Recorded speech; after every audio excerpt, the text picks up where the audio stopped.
morning everyone. Today we will discuss about some important adjustment entries. आज हम कुछ important adjustment entries के बारे में बेटा पढ़ेंगे क्योंकि अब हम जो फाइनल अकाउंट प्रिपेयर करेंगे वो हम एडजस्टमेंट एंट्रीज के साथ करेंगे. तो सबसे पहले हमने कल भी ये डिस्कस किया था. अब अगर आपको आउटस्टैंडिंग एक्सपेंसेस के बारे में आपको बेसिक टर्म्स ऑफ अकाउंटिंग वाले चैप्टर में मैंने एक्सप्लेन किया था.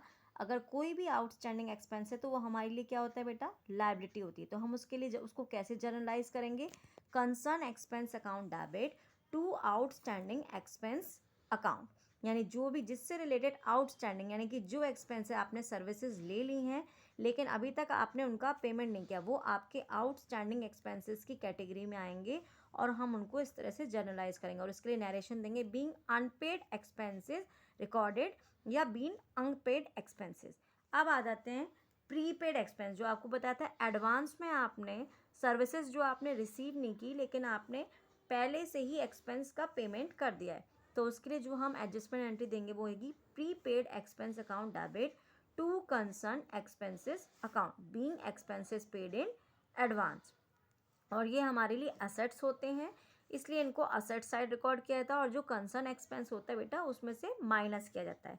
उसके बाद आ जाते हैं हम एक्रूड इनकम, जिसके बारे में आपको बताया था incomes which is receive but which is earn but not receive. तो उसके लिए हमारी जो जर्नल एंट्री होगी वो होगी concern accrued income account debit to income account being income earn but not received. कोई भी इनकम जो आपने अर्न कर ली बट रिसीव नहीं की वो एक्रूड इनकम की कैटेगरी में आएगी. अब उसके बाद हम आ जाते हैं अनएक्रूड इनकम और इनकम रिसीव्ड इन एडवांस. यानी ऐसी इनकम जो कि नेक्स्ट ईयर से रिलेटेड है लेकिन आपको एडवांस में पहले से ही रिसीव्ड हो गई, तो वो जस्ट लाइक लायबिलिटी की तरह ट्रीट होती हैं. तो जब वो इनकम व्हेन इनकम रिसीव तो क्या जर्नल एंट्री होगी, कैश और bank account debit to income account. अब जब हम उसके लिए एडजस्टमेंट एंट्री करेंगे तो क्या करेंगे, income account debit to income received in advance, क्योंकि ये लायबिलिटीज की तरह ट्रीट होती है. Now we discuss another journal entries जिनके लिए हम एडजस्टमेंट करेंगे, that is very very important. तो उसमें हम करेंगे बैड डेब्ट्स. बेटा बैड डेब्ट्स आपको बताया था, बैड डेब्ट्स क्या होते हैं, लॉसेज. यानी जो डेटर्स जिनसे आपको किसी अकाउंटिंग ईयर में अमाउंट रिसीव नहीं होता वो हमारे बैड डेब्ट्स होते हैं और वो लॉस होते हैं. तो उसके लिए जो हम एंट्री देते हैं that is bad debts account debit to debtors account being bad debts recorded. अब उसको प्रॉफिट एंड लॉस अकाउंट में हम अपने लॉस को ट्रांसफ़र कर देते हैं. तो हमारी जनरल एंट्री होगी profit and loss account debit to bad debts account being bad debts account transferred. अब व्हेन बैड डेब्ट्स रिकवर्ड, तो हमने जब जर्नल वाला चैप्टर किया था, जब आपको नेक्स्ट अकाउंटिंग ईयर में कभी भी जो बैड डेब्ट्स आपके हो गए थे वो रिकवर हो जाते हैं तो हमारे लिए क्या होती है, इनकम. तो जब वो रिसीव होंगे तो हमारी जो जर्नल एंट्री होती है बेटा वो होती कैश और bank account debit to bad debts recovered. और जब हम एडजस्टमेंट एंट्री करते हैं तो उसके लिए आपको ध्यान रखना है bad debts recovered account debit होगा और उसको प्रॉफिट एंड लॉस अकाउंट में ट्रांसफ़र किया जाता है. और ये इनकम साइड इनकम होती है हमारी, तो इसको क्रेडिट साइड पोस्ट कर देते हैं. Now we discuss an example which is related to bad debts account. अब हम एक एग्जाम्पल डिस्कस कर लेते हैं. देखिए example following is an extract from the, यहाँ पे आपको एक ट्रायल बैलेंस का एक्सट्रैक्ट दिया हुआ है बेटा. अब यहाँ पर heads of accounts, ledger folio, debit, credit. देखिए क्या दिया हुआ है, सन्ड्री डेटर्स कितने के हैं, 1 लाख और बैड डेब्ट्स दिया है 2000. मैं आपको बैड डेब्ट से रिलेटेड यहाँ पर एडजस्टमेंट समझाऊंगी, बहुत ध्यान से समझिएगा क्योंकि आप फाइनल अकाउंट के जितने भी क्वेश्चंस करेंगे इसके बिना वो सेट ही नहीं होगा. बैड डेब्ट्स के रिलेटेड आपको प्रोविज़न ज़रूर मिलेगी. तो ये यहाँ पे देखिए फिर एडिशनल इन्फॉर्मेशन में दिया हुआ है write off 1000 as further bad debts, show the relevant extracts of the profit and loss account and balance sheet. उन्होंने आपसे क्या कहा है कि आपको रिलेवेंट एक्सट्रैक्ट बनाना है किसका, प्रॉफिट एंड लॉस अकाउंट का और बैलेंस शीट. एक्सट्रैक्ट का मतलब बेटा ध्यान रखिएगा, जब भी आपसे एक्सट्रैक्ट बनाने को कहा जाए तो आपको केवल फॉर्मेट बताना है और जो आपको जो भी आइटम दिया हुआ है उससे रिलेटेड ये बताना होता है कि आपको उसकी पोस्टिंग कहाँ करनी है. केवल इसको, वहाँ कभी भी ग्रैंड टोटल नहीं किया जाता. अब हम इसका सॉल्यूशन देखते हैं कि इसको कैसे करना है. अब देखिए हमने सबसे पहले प्रॉफिट एंड लॉस अकाउंट लिखा यहाँ पर फॉर द ईयर एंडेड. आपका जो भी कंसर्न है 31 मार्च वो हम लिख देंगे. फॉर्मेट बनाएंगे पर्टिकुलर्स रुपीज़.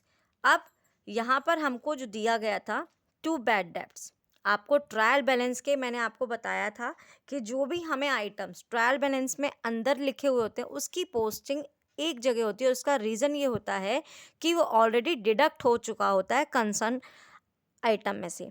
तो हमने पहले जो आपको ट्रायल बैलेंस के अंदर 2000 रुपीज़ के बैड डेब्ट्स दिए थे वो मेंशन कर दिए, 2 बैड डेब्ट्स, और ये हमारा लॉस होता है, डेबिट साइड जाएगा।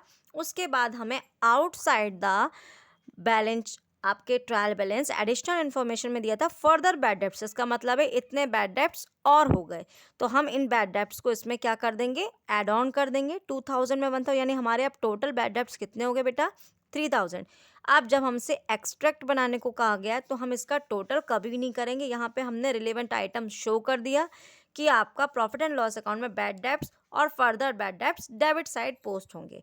Now we come on the balance sheet. अब हम बैलेंस शीट पे आएंगे कि बैलेंस शीट के एक्सट्रैक्ट में आपको इनका ट्रीटमेंट कैसे दिखाना है। तो सबसे पहले बैलेंस शीट एज एट जो भी है हम एक फाइनल डेट पे प्रिपेयर करते हैं 31 March. Liabilities rupees, assets rupees. तो बैड डेब्ट्स किस पे होते हैं आपके, कौन सी एसेट्स से रिलेटेड होते हैं बेटा, आपको बताया था डेटर्स से रिलेटेड होते हैं। डेटर्स पे ही, जो डेटर्स आपको पैसा नहीं देते हैं उन्हीं से रिगार्डिंग ये लॉस होता है। तो सबसे पहले हम यहाँ पे सन्ड्री डेटर्स शो करेंगे जो हमें ट्रायल बैलेंस में 1,00,000 रुपीज़ के दिए हुए थे। अब उसके बाद आपको बताया था जो इनसाइड द ट्रायल बैलेंस दिया है बैड डेब्ट्स वो ऑलरेडी आपके इसमें से डिडक्ट हो चुका है, इसलिए उसकी पोस्टिंग केवल एक जगह प्रॉफिट एंड लॉस में हुई थी। आपको जो फर्दर बैड डेब्ट्स दिए थे आउटसाइड द बैलेंस शीट, अब हम उसको ही केवल बैलेंस शीट में रिकॉर्ड करेंगे, यानी इतने बैड डेब्ट्स और हो गए हैं तो हम 1,00,000 में से वो 1,000 माइनस करेंगे और 99,000 के अब हमारे डेटर्स रह गए, ये हम शो करेंगे। तो ये आपके दोनों एक्सट्रैक्ट है, दोनों में ग्रैंड टोटल नहीं होगा। कभी भी जब आप एक्सट्रैक्ट बनाना हो आपको रिलेवेंट आइटम शो करना है तो कभी भी आप उसका ग्रैंड टोटल नहीं करेंगे, ये बात आपको याद रखनी है। और दूसरी सबसे इंपॉर्टेंट चीज़ याद रखनी है कि ट्रायल बैलेंस में इनसाइड जो भी इंफॉर्मेशन है उसकी पोस्टिंग केवल एक जगह होगी और जो आपको आउटसाइड दिया होगा उसकी पोस्टिंग दोनों जगह होगी, चाहे वो प्रॉफिट एंड लॉस हो, ट्रेडिंग हो, बैलेंस शीट हो सकता है, ट्रेडिंग हो सकता है, बैलेंस शीट और प्रॉफिट एंड लॉस हो सकता है। Today we are explain about the question number 4, practical problem 4 करेंगे बेटा हम। From the following trial balances of Shraddha as on 31 March 2021 prepare trading and profit and loss account for the year ended 31 March 2021 and balance sheet as at that date. हमको क्या क्या बनाने को कहा गया है, trading, profit and loss and balance sheet. अब हमें ये क्वेश्चन विद एडजस्टमेंट करना है, अभी तक हमने विदाउट एडजस्टमेंट क्वेश्चन किए थे। अब मैंने आपको इसका शॉर्ट ट्रिक बताया था सबसे पहले करने का तरीका कि हम वहाँ पर जब भी जो भी आइटम दिया रहता है हम उसको पेंसिल से क्या कर लेंगे, मार्क कर लेंगे कि हमें से इस ट्रायल बैलेंस में हमें इसको ट्रेडिंग में लिखना है, प्रॉफिट एंड लॉस या बैलेंस शीट। इससे क्या होता है जब हम क्वेश्चन करते हैं तो कभी भी मिस्टेक नहीं होती। सबसे पहले आपको दिया है कैपिटल, तो कैपिटल को हम कहाँ लिखते हैं, बैलेंस शीट, तो हम इसके आगे क्या लिख लेंगे, बी। उसके बाद ड्राइंग्स, इसका ट्रीटमेंट भी हमको कहाँ करना है, बैलेंस शीट, तो यहाँ भी हम क्या लिख लेंगे, बी। उसके बाद सेल्स, तो सेल्स आपकी कहाँ जाती है, ट्रेडिंग, शॉर्ट छोटा छोटा लिख लेंगे। उसके बाद परचेजेस भी आपका ट्रेडिंग में जाता है। ये आपको स्टॉक जिसके आगे अप्रैल 1 दिया हुआ तो दैट मीन्स ये ओपनिंग स्टॉक है, ये भी आपका कहाँ जाता है बेटा, ट्रेडिंग में। रिटर्न आउटवर्ड, मैंने इसको आपको बताया था परचेज रिटर्न का ही अनदर नेम होता है रिटर्न आउटवर्ड, ये कहाँ जाएगा, हमारा परचेज में से माइनस होगा ट्रेडिंग में। कैरेज इनवर्ड, कैरेज के आगे अगर इनवर्ड है तो वो कहाँ जाएगा, ट्रेडिंग में। वेजेस हमारी ट्रेडिंग में जाएगी। पावर क्योंकि वो फैक्ट्री से रिलेटेड होता है कहाँ जाएगा, ट्रेडिंग में। मशीनरी हमारी बैलेंस शीट में। और अगर इससे रिलेटेड कोई एडजस्टमेंट है दैट मीन्स अगर डेप्रिसिएशन है तो वो प्रॉफिट एंड लॉस में। फिर हमारा फर्नीचर तो वो भी हमारा बैलेंस शीट में। इस तरह से हम इसको छोटा छोटा लिख लेंगे। और रेंट आपका कहाँ जाएगा, प्रॉफिट एंड लॉस में, तो पी मेंशन कर लेंगे। सैलरी के लिए भी हम पी मेंशन कर लेंगे। इंश्योरेंस भी हमारा प्रॉफिट एंड लॉस में जाएगा। और हमारा जो लोन है, लोन तो नहीं आएगा, लोन तो बैलेंस शीट में आता है, लेकिन अगर इस पे इंटरेस्ट दिया है तो वो कहाँ जाएगा, हमारा प्रॉफिट एंड लॉस में। उसके बाद डेटर्स हमारे कहाँ जाएंगे बेटा, बैलेंस शीट में, तो हमने बी मेंशन कर लिया। क्रेडिटर्स भी हमारे बैलेंस शीट में जाएंगे, liability side. Cash in hand हमारा कहाँ जाएगा, बैलेंस शीट में, असेट साइड। फिर हमें यहाँ टोटल दिया हुआ है। अब देखेंगे हम एडजस्टमेंट हमें कौन कौन से दिए हुए हैं और इनको हमें ध्यान रखना है। सबसे इंपॉर्टेंट क्लोजिंग स्टॉक, ये जाता है एक तो ट्रेडिंग में और दूसरा जहाँ पर हम मिस्टेक करते हैं कहाँ जाएगा, ये आपकी बैलेंस शीट में। वेजेस आउटस्टैंडिंग, तो हम वेजेस को क्या करेंगे बेटा, इधर आगे स्टार से मार्क कर लेंगे, जिससे हमें एग्जाम में भी याद रहे कि हमें इससे रिलेटेड एडजस्टमेंट दिया, इसलिए हमने इसको मार्क कर लिया। वेजेस दिया, आउटस्टैंडिंग, आउटस्टैंडिंग जो भी होता है कंसर्न एक्सपेंस में ऐड ऑन होता है, ये याद रखना है। अब आपको क्या दिया, बैड डेब्ट्स, बैड डेब्ट्स किस पे होता है, हमेशा आपको आउटसाइड द ट्रायलेंस दिया, दैट मीन्स इसकी पोस्टिंग कहाँ होगी, दो जगह होगी, एक तो आपकी कहाँ होगी, प्रॉफिट एंड लॉस अकाउंट में, और एक होगा आपका बैलेंस शीट में, तो इसको मार्क कर लेंगे। प्रोविजन फॉर डाउटफुल डेब्ट्स, ये भी आपका क्या होता है, डेटर्स से रिलेटेड एडजस्टमेंट है, एक तो हम इसको कहाँ करेंगे, प्रॉफिट एंड लॉस में, दूसरा बैलेंस शीट में। रेंट इज पेड, तो रेंट हमारा कहाँ जाता है बेटा, प्रॉफिट एंड लॉस में, तो यहाँ इसको भी मार्क कर लेंगे profit and loss. Insurance premium, ये हमारा जाएगा प्रॉफिट एंड लॉस में, और इसके बाद ये जो आपको प्रीपेड दिया है ये जाएगा बैलेंस शीट में। फिर देखिए, loan from the bank was taken on 1 अक्टूबर, आपको आगे यहाँ पर ये लोन दिया था 8%, ठीक है, जो कि हमारे पास 25,000 का था, और उन्होंने पीछे ये लोन कब लिया गया है, 1 अक्टूबर, तो इसका इंटरेस्ट भी जाएगा, तो ये भी कहाँ आएगा, प्रॉफिट एंड लॉस और बैलेंस शीट। उसके बाद सबसे लास्ट एडजस्टमेंट जो आपको दी है, provide depreciation on machinery and furniture, तो ये भी कहाँ जाएगा, profit and loss and balance sheet. तो इस तरह से सबसे पहले हमको सारे एडजस्टमेंट और जो हमारा ट्रायल बैलेंस है उसको मार्क कर लेना है, जिससे हम जब क्वेश्चन करते तो हमारी एक भी मिस्टेक नहीं होगी। अब उसके बाद हम क्वेश्चंस पे आते हैं। सबसे पहले trading and profit and loss account हम मेंशन करेंगे, और फॉर द ईयर एंडेड पूरी इन्फॉर्मेशन, लेकिन 31 मार्च 2021 के लिए उसने बनाने को दिया था, पर्टिकुलर्स रुपीस, पर्टिकुलर्स रुपीस। अब सबसे पहले हमको क्या दिया था, ओपनिंग स्टॉक, मैंने आपको दिया तो 2, ओपनिंग स्टॉक लिख के 42,000। उसके बाद हमें दिया था परचेजेस, तो परचेजेस को पहले हम अंदर लिखेंगे, क्योंकि हमें क्या दिया था, रिटर्न आउटवर्ड दिया था, जिसको कि हम क्या करेंगे, इसमें से लेस, और फिर हम बाहर लिखेंगे 81,000 का परचेज। उसके बाद कैरेज इनवर्ड, क्योंकि ये डायरेक्ट एक्सपेंस है, हमने इसको लिखा 1200। वेजेस, वेजेस कहाँ आती है आपकी बेटा, ट्रेडिंग में 4,000 की वेजेस। उसके बाद आपको आउटस्टैंडिंग वेजेस दी थी 2400। तो जो भी आउटस्टैंडिंग एक्सपेंसेस होते हैं वो कंसर्न एक्सपेंस में क्या होते हैं, ऐड ऑन होते हैं, हमने इसको ऐड किया, बाहर आ गया 6400। उसके बाद 2 पावर, फैक्ट्री से रिलेटेड है, तो पावर के साथ कोई एडजस्टमेंट नहीं, तो डायरेक्ट लिख देंगे बाहर 6000। अब हम आ जाते हैं क्रेडिट साइड, तो क्रेडिट साइड आपकी सेल्स आएगी, सेल्स से रिलेटेड आपको कोई एडजस्टमेंट नहीं दिया, तो डायरेक्ट लिख देंगे 1,55,000। उसके बाद क्लोजिंग स्टॉक आपको दिया है बेटा 64,000, आउटसाइड द ट्रायल बैलेंस आपको हमेशा क्लोजिंग स्टॉक मिलेगा, तो क्लोजिंग स्टॉक हमने लिख दिया 64। अब हम अपने क्रेडिट साइड का टोटल करेंगे, टोटल करके आएगा 2,19,000, इसका ग्रैंड टोटल कर दिया, और डेबिट के सारे एक्सपेंसेस ऐड करके माइनस। अगर आपका क्रेडिट साइड एक्सीड ओवर है डेबिट साइड पे, तो क्या आएगा आपका ग्रॉस प्रॉफिट, तो हमने माइनस किया, तो हमारे पास क्या आ गया, 82,400 का ग्रॉस प्रॉफिट। अब इस ग्रॉस प्रॉफिट को हम प्रॉफिट एंड लॉस अकाउंट में क्रेडिट साइड ट्रांसफर कर देंगे, 82,400। अब आपको नेक्स्ट जो आइटम दिया था प्रॉफिट एंड लॉस के लिए, वो क्या दिया था, रेंट, तो हमने रेंट लिखा, लेकिन रेंट के साथ एक लाइन दी थी कि ये रेंट क्या है आपका 22,000 11 मंथ्स का, जबकि आपके 1 ईयर में कितने मंथ्स होते हैं, 12 मंथ्स, तो 12 मंथ्स होते हैं। इसके लिए देखिए वर्किंग नोट आपको मैं यहाँ पे दिखा रही हूँ, आउटस्टैंडिंग रेंट 11 मंथ, तो हम इसको कैसे कैलकुलेट करेंगे, क्योंकि हमें तो 12 मंथ्स का रेंट चाहिए, तो आउटस्टैंडिंग रेंट 11 मंथ का क्या है, 22, therefore 12 month rent is 22,000 into 12 divided by 12, तो हमारा टोटल रेंट आ गया 24, और हमें दिया था 22, दैट मीन्स माइनस करके निकाल लिया हमने 2,000 जो आपका आउटस्टैंडिंग रेंट हो गया। इसको हम क्या करेंगे, कंसर्न रेंट में क्या करेंगे, ऐड ऑन, क्योंकि आउटस्टैंडिंग कोई भी एक्सपेंस है वो ऐड ऑन होगा, तो बाहर आ जाएगा आपका 24,000। उसके बाद अब आ जाते हैं सैलरी, सैलरी से रिलेटेड कोई एडजस्टमेंट नहीं, तो 15,000 रुपीज़ बाहर आ जाएंगे। अब इंश्योरेंस दिया था 3,600 का, इंश्योरेंस के साथ भी आपको एक लाइन मेंशन की गई थी, insurance premium is paid for 31 में। अब हमारा अकाउंटिंग ईयर देखिए कहाँ पे क्लोज हो रहा है, 31 मार्च, और आपका प्रीमियम कब तक का पे हो रहा है, मई तक का, यानी एडवांस का, और क्योंकि ये एक्सपेंस है तो ये क्या हुआ, प्रीपेड। हमेशा इंश्योरेंस प्रीमियम जब भी दी जाती है आप ये ध्यान रखेंगे वो हमेशा प्रीपेड होगी। और प्रीपेड जो भी एक्सपेंस होता है वो माइनस होता है कंसर्न एक्सपेंस से। तो पहले हमें कैलकुलेट करना पड़ेगा कि एक्चुअल में प्रीपेड इंश्योरेंस है कितना। इसके लिए देखिए वर्किंग नोट, आपको प्रीपेड इंश्योरेंस 3600 गिवन है और वो मई तक का है। तो हमारा जो अकाउंटिंग ईयर है वो क्लोज हो रहा है मार्च में, यानी अप्रैल में 2 मंथ्स का एडवांस दिया गया। तो 2/12 करेंगे तो 600 क्या आ जाएगा आपका प्रीपेड इंश्योरेंस। और प्रीपेड को हम क्या करते हैं माइनस, तो 600 रुपीज़ हम माइनस कर देंगे तो हमारा कितना आ जाएगा 3000 रुपीज़।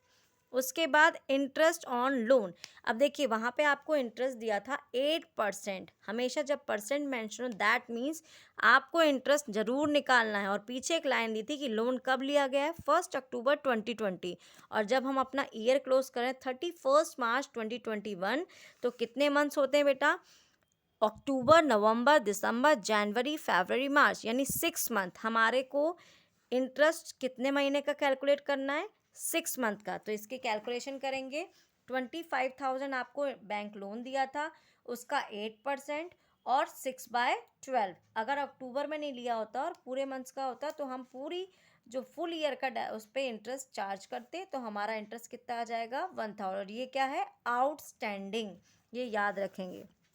तो यहाँ पे इंटरेस्ट ऑन लोन आ गया आपका 1000।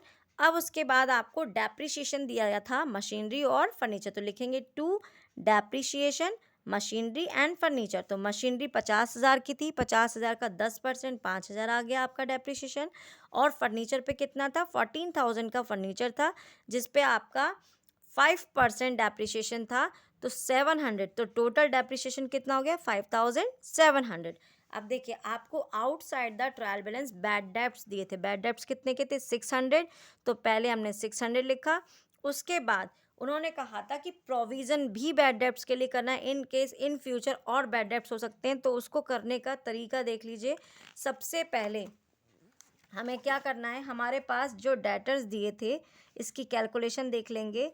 सन्ड्री डेटर्स, जब आपको आउटसाइड सन्ड्री डेटर्स आपको दिए थे 20,600। सबसे पहले इसमें हम लेस करेंगे जो भी आपके फर्दर बैड डेट्स हैं, यानी जो आपको आउटसाइड द ट्रायल बैलेंस दिए। तो आउटसाइड द ट्रायल बैलेंस हमें कितना दिया था 600, तो हमने इसको माइनस किया। अब उसके बाद वो कह रहे हो सकता है कि और आपका बैड डेट्स हो जाए, तो हम उसके लिए क्या करेंगे प्रोविज़न बनाएंगे। प्रोविज़न एंड रिजर्व वाला चैप्टर आपको पढ़ाया गया था कि फ्यूचर की अननेसेसिटी के लिए आप पहले से ही एडवांस में प्रोविज़न, तो एडवांस में प्रोविज़न उन्होंने कितना बोला है आपसे 5%। तो ये 5% आपके 20,000 पे कैलकुलेट होगा। तो 20,000 का जब हम 5% निकालेंगे तो वो आपका हो जाएगा 1,000 बेटा। तो 1,000 आ गया, यानी कि ये आपका प्रोविज़न हो गया। अब हमारे डेटर्स जो थे वो 19 के रह गए, तो यहाँ प्रोविज़न हम लिख देंगे 1,000। उसके बाद इसके बाद और कोई आइटम ऐसा नहीं है जो प्रॉफिट एंड लॉस में आना हो, तो हम 82,400 में से ये सारे डेबिट के एक्सपेंसेस माइनस करेंगे, तो हमारा नेट प्रॉफिट आ गया 32,100। उसके बाद हम इसका ग्रैंड टोटल कर देंगे 82,400। Now we come on the balance sheet. अब हम आ जाते हैं बैलेंस शीट पे। तो बैलेंस शीट में liabilities, rupees, assets and rupees, ये कॉलम्स होते हैं। हमने पहले ही लिख लिया था बैलेंस शीट में क्या क्या आना है। सबसे पहले कैपिटल, तो कैपिटल लिखा हमने। कैपिटल में नेट प्रॉफिट को बेटा क्या किया जाता है ऐड ऑन किया जाता है, तो हमने इसमें ऐड किया तो 1,12,100 आया।